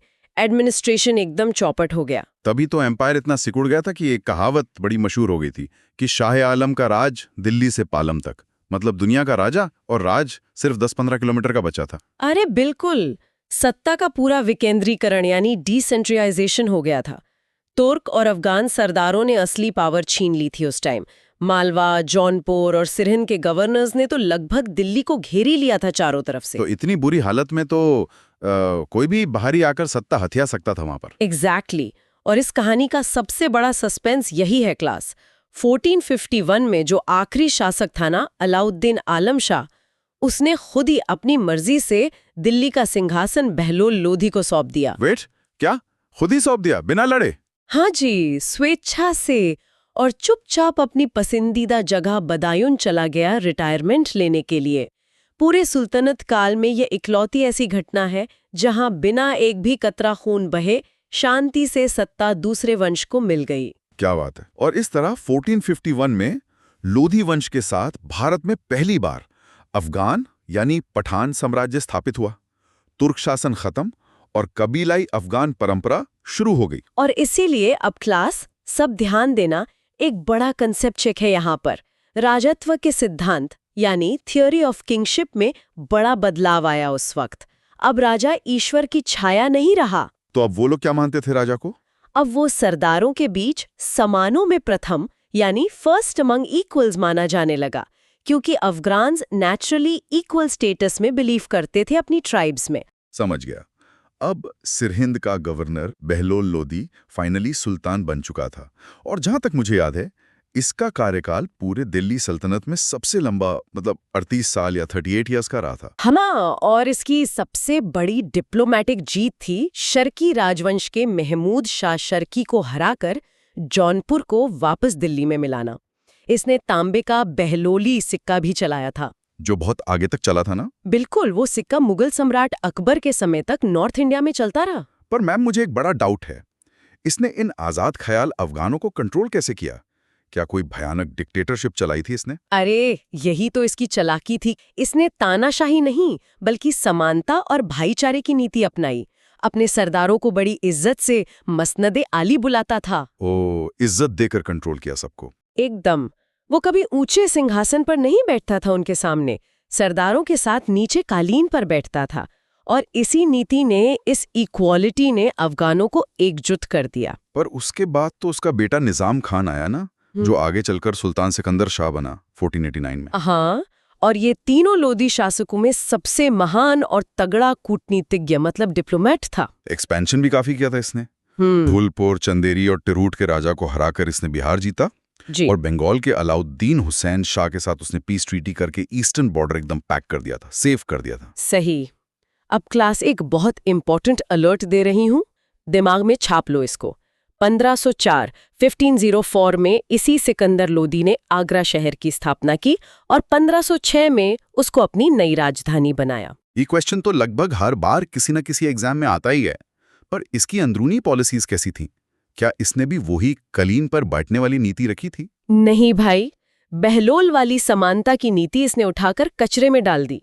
अफगान सरदारों पर इसने बहुत कठोर कंट्रोल किया और वापस एब्सोल्यूट यानी निरंकुश सत्ता कायम की। थोड़ा स्ट्रिक्ट हो गया ये सुल्तान बनकर। बहुत स्ट्रिक्ट, और ये काफी असहिष्णु मतलब इनटॉलरेंट भी था। इसने हिंदुओं पर जिजिया और तीर्थयात्रा कर वापस थोप दिया, जोर जबरदस्ती। मथुरा और बाकी जगहों पर इसने मंदिर तोड़े और मूर्तियां कसाईयों को गोश्त तौलने के लिए दे दी थीं। ये तो बहुत ही डार्क साइड है इसका। पर मैम, क्या इसने इकोनॉमी और कल्चर में भी कुछ पॉजिटिव किया या बस लड़ाइयां और यही सब किया था? अरे बहुत कुछ किया। एडमिनिस्ट्रेशन में एकदम सुपर एफिशिएंट जासूसी प्रणाली यानी स्पाई सिस्टम बनाया। प्रोविंशियल गवर्नर्स और जागीरदारों के अकाउंट्स की ऑडिटिंग अनिवार्य कर दी थी उसने। वाह, ऑडिटिंग कंपलसरी कर दी उस जमाने में। हाँ, और जमीन नापने के लिए गज़े सिकंदरी शुरू किया, जो 39 अंगुल या 32 इंच का होता था। साथ ही अनाज से चुंगी, जिसे ज़कात कहते हैं, वो पूरी तरह हटा दी उसने, जिससे चीजें आम जनता के लिए सस्ती हो गईं। और शायद इसने उन ट्रेड रूट्स को भी डाकुओं से सेव करवाया था ताकि व्यापार बढ़े। बिल्कुल। और कल्चर की बात करें तो ये गुलरुखी उपनाम से फारसी कविताएं लिखता था और उसने आयुर्वेद के ग्रंथ का फारसी में अनुवाद करवाया, जिसका नाम तिब्बे सिकंदरी रखा गया। आर्किटेक्चर में भी इसका एक बड़ा योगदान है। इसका जो मकबरा है वो भारत का पहला डबल डोम यानी दोहरा गुंबद वाला मकबरा है और इसके वजीर मियां भोइया ने मोती मस्जिद बनवाई थी, जिसमें 5 मेहराबें हैं जो इस्लाम की 5 वक्त की नमाज का प्रतीक हैं। ये सब पॉइंट्स क्लियर हैं क्लास? गुड। लेकिन फिर 1517 में सिकंदर की मौत हो गई और उसका बेटा इब्राहिम लोधी आगरा के सिंहासन पर बैठा। और सही मायने में विनाश की शुरुआत यहीं से होती है। यहाँ आकर कहानी पलटती है। पर एक बात सोचिए, जब बाप इतना स्ट्रांग था, इकोनॉमी सेट थी, एडमिनिस्ट्रेशन ऑडिट हो रहा था, तो इस बेटे ने आकर अचानक क्या गड़बड़ कर दी? गड़बड़ इसका बड़ा सा ईगो था क्लास। इसे समझ ही नहीं आया कि अफगान्स के साथ कैसे बिहेव करना है। शुरू में इसने साम्राज्य को अपने भाई जलाल खान के साथ बांटा, जो जौनपुर में था, फिर थोड़े टाइम बाद उसको ही बर्बाद कर दिया। मतलब पहले पावर दी, फिर छीन ली धोखे से। हाँ, और इसके अंदर भी वही धार्मिक असहिष्णुता थी और अपने ही अफगान सरदारों के साथ ये बेहद अपमानजनक व्यवहार करता था। उन्हें बिल्कुल इज्जत नहीं देता था कोर्ट में। और इसका नतीजा दुनिया को दिखा 1518 एक खतौली के युद्ध में, जब मेवाड़ के शक्तिशाली राजपूत शासक राणा संगा से इसकी टक्कर हुई और इब्राहिम लोदी बहुत बुरी तरह हरा। एग्जैक्टली। और इस हार से सुल्तानत की जो मिलिट्री वीकनेस थी वो पूरी दुनिया के सामने आके खड़ी हो गई। कोई भी देख सकता था कि अंदर से ये कितने खोखले हैं अब। और इस भयानक हार के बाद इब्राहिम ने इंट्रोस्पेक्शन करने की बजाय पैरानोया में आकर अपने ही लोगों को मारना शुरू कर दिया, है ना? सही पकड़े। इसने लोहानी, फमुली और लोदी कबीलों के जो प्रमुख नेता थे उनको उठाकर जेल में डाला और उनकी बड़ी बेरहमी से हत्या करवा दी, जिससे ये स्ट्रेटेजिकली एकदम अकेला पड़ गया। तो क्लास, जब होदेक सुल्तानी अपने सबसे तगड़े सरदारों को मारेगा, उन्हें बेइज्जत करेगा, तो सरदार क्या करेंगे उसके बदले में? अरे विद्रोह करेंगे और क्या। पंजाब के गवर्नर दौलत खान लोदी ने दिल्ली के खिलाफ बगावत कर दी, क्योंकि इब्राहिम ने उसके बेटे दिलावर खान का भारी दरबार में बहुत बुरा अपमान किया था। और उधर इब्राहिम का अपना चाचा आलम खान लोधी, वो तो खुद दिल्ली का सिंहासन हथियाना चाहता था शुरू से। और क्लास, यहाँ आता है हाई एनर्जी क्लाइमैक्स। इन दोनों ने यानी दौलत खान और आलम खान ने मिलकर सेंट्रल एशिया के शासक काबुल के ज़हीरुद्दीन मोहम्मद बाबर को भारत पर हमले का सीधा न्योता दे दिया। बाबर, जो खुद उस वक्त फरगाना से खदेड़ा जा चुका था और भारत की वेल्थ की तरफ बहुत ज्यादा अट्रैक्टेड था, उसके लिए तो ये ओपन इन्विटेशन था। हाँ, और बाबर भले ही विदेशी आक्रमणकारी था, लेकिन वो अपने साथ एक रेवोल्यूशन लाया। भारत में बारूद यानी गन पाउडर और तोपखाने का पहली बार व्यापक स्ट्रेटेजिक यूज उसी ने किया। उसकी टेक्नोलॉजी भारत की ट्रेडिशनल वॉरफेयर से बहुत आगे थी। उसके पास उस्मानिया यानी रूमी तोपखाना विधि थी और एक बेहद खतरनाक घुड़सवार सेना थी। और हमारे यहाँ की इंटरनल पॉलिटिकल शून्यता और इन गद्दार सरदारों ने उसके लिए सीधा रेड कार्पेट बिछा दिया, जिसका फाइनल रिजल्ट निकला 21 अप्रैल 1526, पानीपत का प्रथम युद्ध। इब्राहिम लोदी पराजित हुआ और मुगल साम्राज्य की स्थायी नींव रखी गई। और ठीक अगले साल 1527 में खानवा का युद्ध हुआ। बाबर ने राणा संगा को हराया और गाजी की उपाधि ली। इस युद्ध से राजपूत चुनौती पूरी तरह समाप्त हो गई। लेकिन इस सफलता का सीक्रेट क्या था? एग्जाम में यही पूछते हैं। सफलता का कारण थी दो बहुत इंपॉर्टेंट टेक्निक्स। एक उज़्बेकों की तुलुगमा युद्ध पद्धति और दूसरा कुशल तोपखाना, जिसे रूमी पद्धति कहते हैं। रूमी पद्धति, राइट। इन दोनों ने मिलकर विशाल अफगान सेना को ध्वस्त कर दिया था। इसे बिल्कुल दिमाग में बैठा लो सब। इसके बाद 1528 में चंदेरी का युद्ध मेदिनी राय के खिलाफ हुआ और 1529 में घाघरा का युद्ध अफगानों के खिलाफ जीता गया। और इन सब की जानकारी मिलती कहां से है? बाबर की आत्मकथा तुजुक-ए-बाबुरी से, जो चागताई तुर्की भाषा में लिखी गई है। ये उस समय की ज्योग्राफिकल और पॉलिटिकल सिचुएशन का सबसे प्रामाणिक स्रोत है। अब बाबर के बाद आया उसका बेटा हुमायूं। लेकिन हुमायूं की सबसे बड़ी भूल क्या थी? उसने अपना साम्राज्य अपने भाइयों में, मतलब कामरान, अस्करी और हिंदल में बांट दिया। बिल्कुल सुइसाइडल मूव था ये। इससे सेंट्रल पावर पूरी तरह डिवाइडेड हो गई। और इसका फायदा उठाया दुश्मनों ने। प्रारंभिक चुनौतियां गुजरात के बहादुर शाह और बिहार के शेर खान से मिली। शेर खान मतलब शेरशाह सूरी। हाँ, और 1539 का चौसा का युद्ध देखो। शेरशाह ने हुमायूं को ऐसी मात दी कि उसे अपनी जान बचाने के लिए कर्मनासा नदी में कूदना पड़ा था। बाप रे। और अगले ही साल 1540 में कन्नौज या बिलग्राम का युद्ध हुआ। ये एक निर्णायक हार थी। यहां से मुगल साम्राज्य का अस्थायी पतन हो गया। सही कहा। और इसके बाद हुमायूं को 15 साल तक सिंध और ईरान में घुमक्कड़ जीवन बिताना पड़ा, जहां उसे ईरान के शाह तहमास्प की शरण मिली थी। तो क्लास ध्यान दो, इस 15 साल के गैप में भारत की गद्दी पर कौन आया? शेरशाह सूरी। 1540 ईस्वी में उसने सूर साम्राज्य, जिसे द्वितीय अफगान साम्राज्य भी कहते हैं, उसकी स्थापना की। और एडमिनिस्ट्रेशन के लिए शेरशाह का पीरियड रट्टा मार लेना चाहिए। उसने प्रांतीय प्रशासन को सरकार यानी जिले में और परगना यानी उप जिले में बांटा। और शांति व्यवस्था के लिए शिकदार नियुक्त किए, राइट? एग्जैक्टली। पर सबसे जरूरी है इसका राजस्व और मुद्रा व्यवस्था। उसने कृषि योग्य भूमि की पैमाइश कराई और जब्ती प्रणाली की नींव रखी। किसानों को पट्टा और कबूलियत दिए गए। और मुद्रा में क्या किया? शुद्ध चांदी का रुपया, जो 178 ग्रेन का था, और तांबे का दाम, जो 380 ग्रेन का था, वो चलाया। और ये इतना परफेक्ट सिस्टम था कि ये सीधा ब्रिटिश काल तक मुद्रा का आधार बना रहा।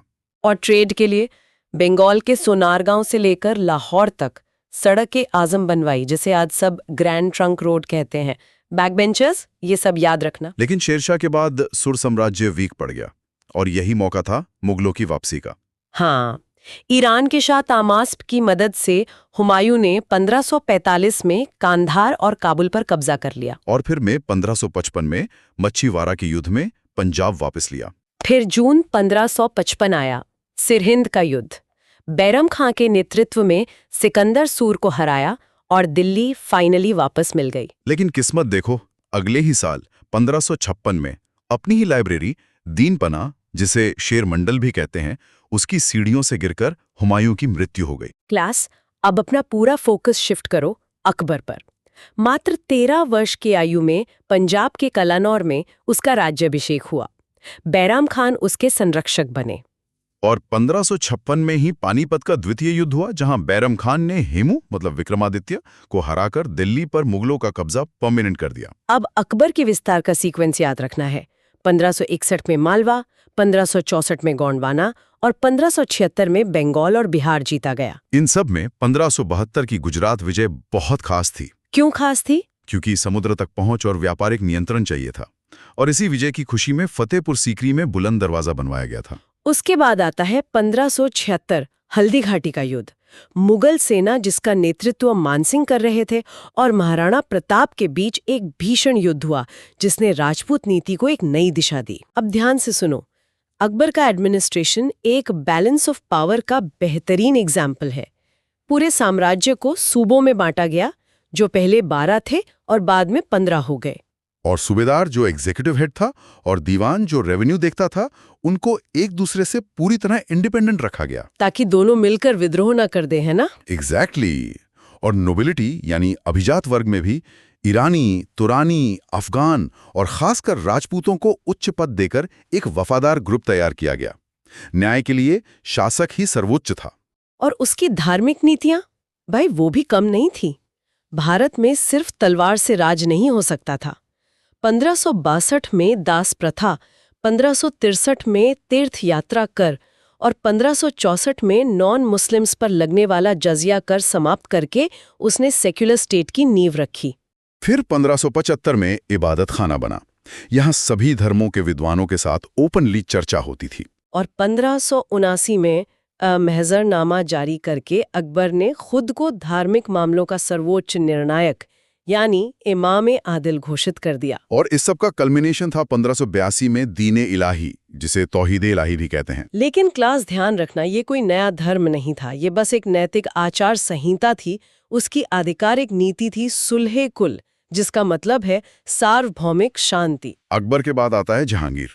न्याय के लिए उसने आगरा के किले में जंजीर अदल लगवाई थी, लेकिन विद्रोह को दबाने में वो काफी क्रूर था। बिल्कुल, अपने ही पुत्र खुसराव के विद्रोह को कुचला और सिखों के 5वें गुरु अर्जन देव जी को फांसी दे दी। लेकिन डिप्लोमेसी भी की। 1615 में महाराणा प्रताप के पुत्र राणा अमर सिंह के साथ एक सम्मानजनक संधि की। विदेशी कूटनीति के नजरिए से भी जहांगीर का काल एग्जाम के लिए बहुत जरूरी है। कैप्टन हॉकिंस 1608 में और सर थॉमस रो 1615 में उसके दरबार में आए और अंग्रेजों को व्यापारिक छूट मिली। और आर्ट्स की बात करें तो ये कलाकारों का गोल्डन एज था। चित्रकला, खास करके छवि चित्रण यानी पोर्ट्रेट और प्राकृतिक दृश्य अपने चरम पर थे। जहांगीर के बाद आया शाहजहां। इसका काल मतलब आर्किटेक्चर या स्थापत्य का स्वर्ण युग। ताजमहल, जामा मस्जिद, लाल किला सब इसी ने बनवाए। और दक्षिण में उसने काफी आक्रामक नीति अपनाई। 1636 में अहमदनगर को पूरी तरह मिला लिया और गोलकोंडा और बीजापुर को संधि के लिए विवश किया। पर सब जगह जीत नहीं मिली है ना, मध्य एशिया में असफलता मिली। हाँ, बल्ख और बदख्शान अभियान फेल हुए और 1649 में कंधार हमेशा के लिए मुगलों के हाथ से निकल गया। फिर भी ये काल बहुत आर्थिक समृद्धि का था, क्योंकि कृषि का काफी विस्तार हुआ था। लेकिन शाहजहां का अंत कैसा हुआ? उत्तराधिकार का खूनी युद्ध। 1658 में धर्मत और समूगढ़ के युद्ध हुए। वहीं औरंगजेब ने अपने भाई दारा शिकोह को हराकर सत्ता हथियाई, अपने पिता को कैद किया और आलमगीर की उपाधि ली। क्लास, औरंगजेब का चैप्टर बहुत क्रिटिकल है, ध्यान दो। इसके समय में मुगल साम्राज्य अपने मैक्सिमम ज्योग्राफिकल एक्सपेंस पर था, काबुल से लेकर कावेरी तक। प्रारंभिक चुनौतियां पूर्वोत्तर में आहोमों से मिली, जहां मीर जुमला का अभियान चला, और उत्तर पश्चिम में अफगान विद्रोह हुए। लेकिन उसकी अपनी नीतियां ही उसके साम्राज्य के लिए आत्मघाती साबित हुई। बिल्कुल, उसने दारुल हर्ब को दारुल इस्लाम बनाने का प्रयास किया। लोगों के आचरण की निगरानी के लिए मुहतासिब नियुक्त किए गए। और सबसे बड़ा ब्लंडर 1679 में जजिया कर वापस लगा दिया। नवरोज, झरोखा दर्शन, संगीत सब पर बैन। राजपूतों के उत्तराधिकारियों में अनुचित हस्तक्षेप करके अपना सबसे वफादार बेस खो दिया। और सिखों का विद्रोह तो बहुत भयानक था। 1675 में गुरु तेग बहादुर जी की हत्या करवा दी। उसके परिणाम स्वरूप गुरु गोबिंद सिंह जी ने खालसा की स्थापना की और सशस्त्र संघर्ष छिड़ा।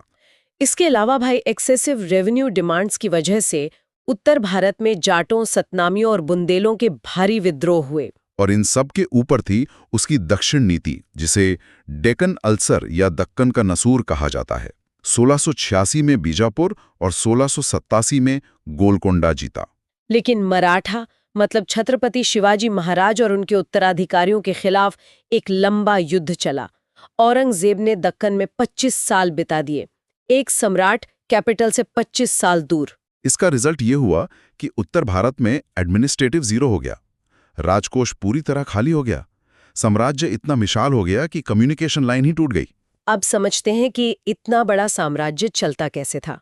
एडमिनिस्ट्रेशन का स्ट्रक्चर देखो सब।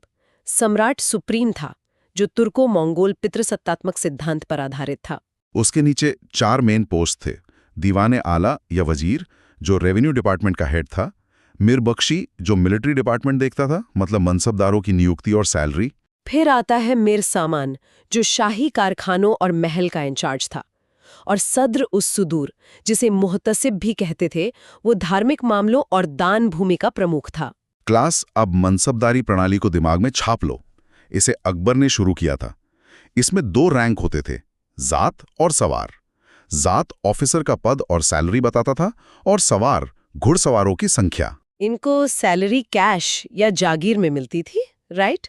और करप्शन रोकने के लिए चेहरा और दाग प्रथा लागू थी। लेकिन औरंगजेब के टाइम पर मनसबदार बहुत बढ़ गए, लेकिन बांटने के लिए जागीरें कम पड़ गईं। इसे ही जागीरदारी संकट कहते हैं।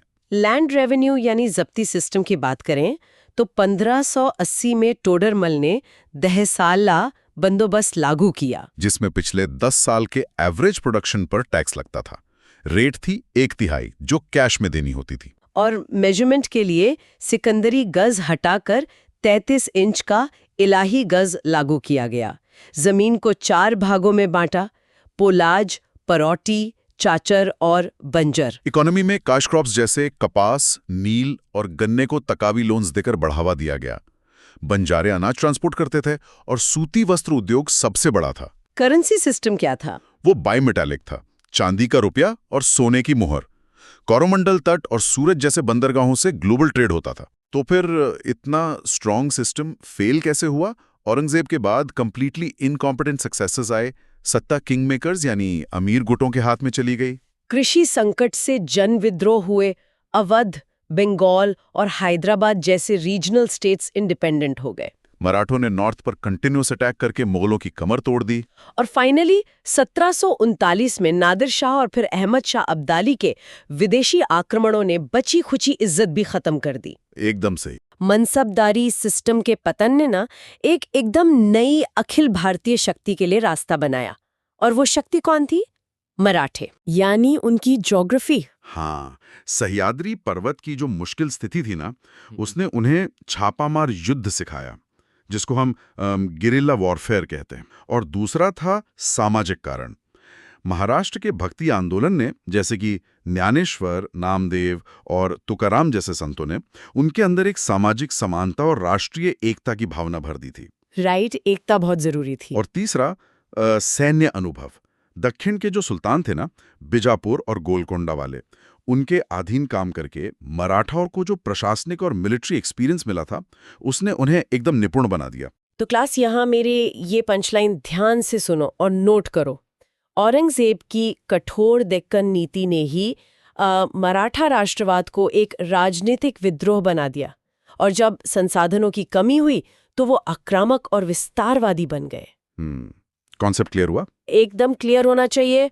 अब टॉपिक को थोड़ा आगे बढ़ाते हैं और आते हैं सीधा छत्रपति शिवाजी महाराज पर। हाँ, 1674 में शिवाजी ने अपना स्वतंत्र और शक्तिशाली मराठा राज्य बनाकर छत्रपति की उपाधि ली थी। और क्लास, ध्यान रखना, इनका मकसद सिर्फ लूटपाट करना नहीं था। बिल्कुल नहीं। उनका एम एक स्थिर, न्यायपूर्ण हिंदू स्वराज बनाना था।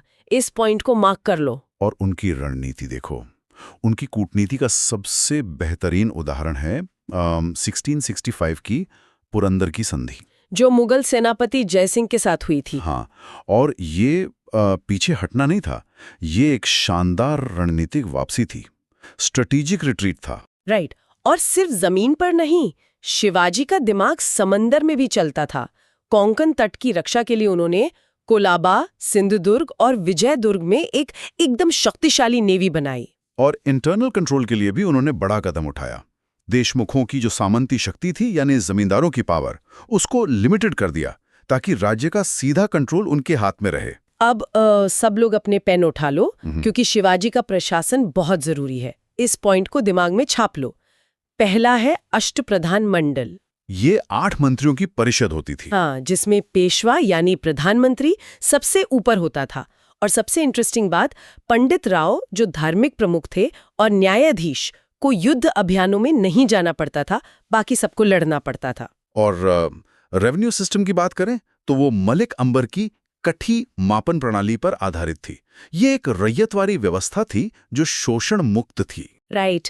अब आते हैं टैक्सेस पर। ये डायरेक्ट क्वेश्चन आता है, चौथ क्या था? पड़ोसी राज्यों से सुरक्षा के बदले उनकी आय का 1/4 यानी 1/4 हिस्सा। और सरदेशमुखी क्या था? वो 10% का अतिरिक्त पैतृक हक था। दोनों टर्म्स याद रखना। और उनकी सेना में 2 टाइप के घुड़सवार थे। एक नियमित घुड़सवार जिसको पागा कहते थे और अस्थायी घुड़सवार जिनको सिलादार कहते थे। बिल्कुल। अब यहाँ से हम आगे बढ़ते हैं पेशवा काल पर। हाँ, साहू जी के काल में एक बड़ा शिफ्ट आया। सत्ता छत्रपति के हाथों से निकलकर पूरी तरह पेशवा के हाथों में आ गई। बालाजी विश्वनाथ ने पेशवा पद को वंशानुगत यानी हेरिडिटरी बना दिया था। एग्जैक्टली और क्षेत्रीय सरदारों को मिलाकर एक मराठा परिसंघ यानी मराठा कॉन्फेडरेसी की नींव रखी। और क्लास इसके बाद शुरू होता है साम्राज्यवादी युग। बाजीराव प्रथम ने मुगलों के पतन का पूरा फायदा उठाया। उन्होंने हिंदू पद पातशाही के आदर्श के साथ गुजरात, मालवा और राजपूताना में अपना परचम लहराया।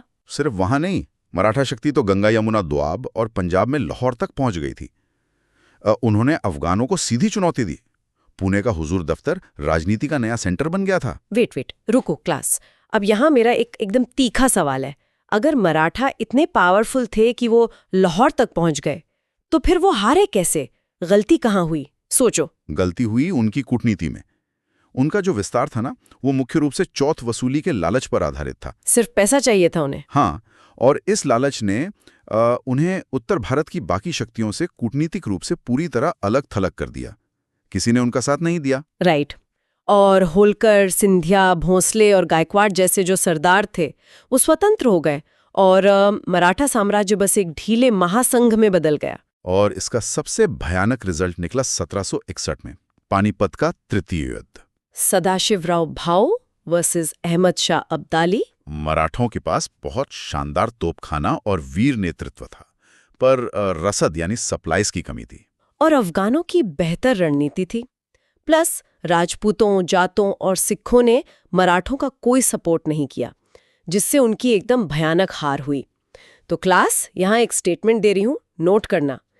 इस युद्ध ने ये तय नहीं किया कि भारत पर कौन राज करेगा, बल्कि ये तय कर दिया कि भारत पर कौन राज नहीं करेगा। बिल्कुल सही।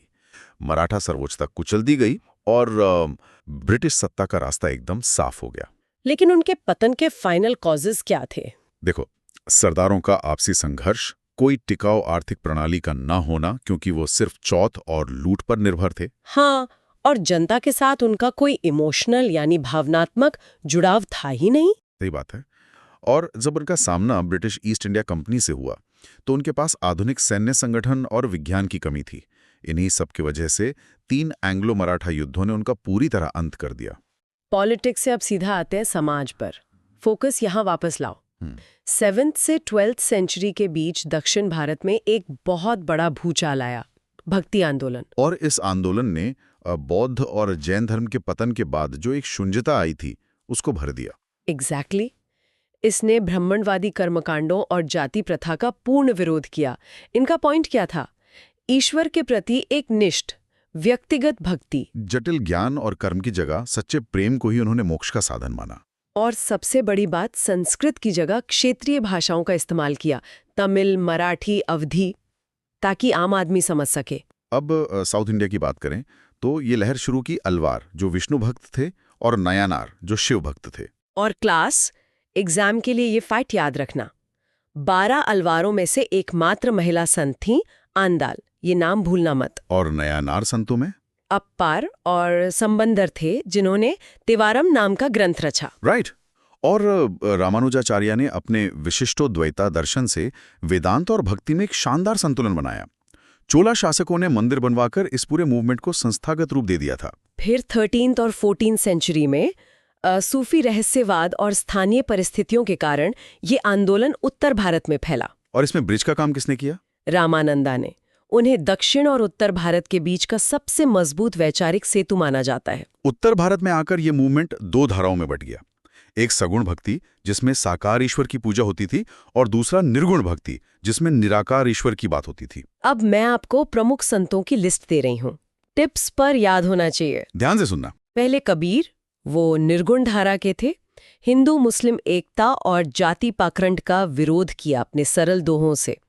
फिर गुरु नानक, उनकी समनात्मक शिक्षाएं ही आगे चलकर सिख धर्म का आधार बनी। और सगुन धारा में तुलसीदास थे, जिन्होंने अवधि में रामचरितमानस लिखकर सगुन राम भक्ति को घर घर पहुंचाया। और सूरदास, उन्होंने ब्रज भाषा में कृष्ण की बाल लीलाओं का सुंदर वर्णन किया और आखिर में मीराबाई और चैतन्य, इन्होंने कृष्ण प्रेम और कीर्तन परंपरा को जिंदा किया। अगर हम इस आंदोलन की विशेषता देखें ना, तो इसने धार्मिक लोकतंत्रीकरण किया, महिलाओं को सशक्त किया, क्योंकि उन्हें ईश्वर आराधना का समान अधिकार मिला। बिल्कुल। इसने क्षेत्रीय साहित्य का स्वर्ण काल ला दिया और हिंदू मुस्लिम के बीच एक बहुत ही सॉलिड सांप्रदायिक सद्भाव पैदा किया। Concept clear? राइट। और इसी समय इस्लाम के भीतर भी एक उदार आध्यात्मिक आंदोलन उभर रहा था। हाँ, सूफी आंदोलन, जो संस्थागत धर्म की बाहरी कठोरता के एकदम विरुद्ध था। इनका संगठन और दर्शन समझना जरूरी है। इनका सेंटर था खानकाह यानी आश्रम। और इसको लीड कौन करता था? पीर यानी गुरु। उन्होंने सुलह कुल का संदेश दिया, मतलब सार्वभौमिक प्रेम और शांति। सूफी सिलसिले दो भागों में बटे हुए थे। एक थे बाशरा, जो इस्लामी कानून को मानते थे, और दूसरे थे बेशरा, जो कानून से पूरी तरह मुक्त थे।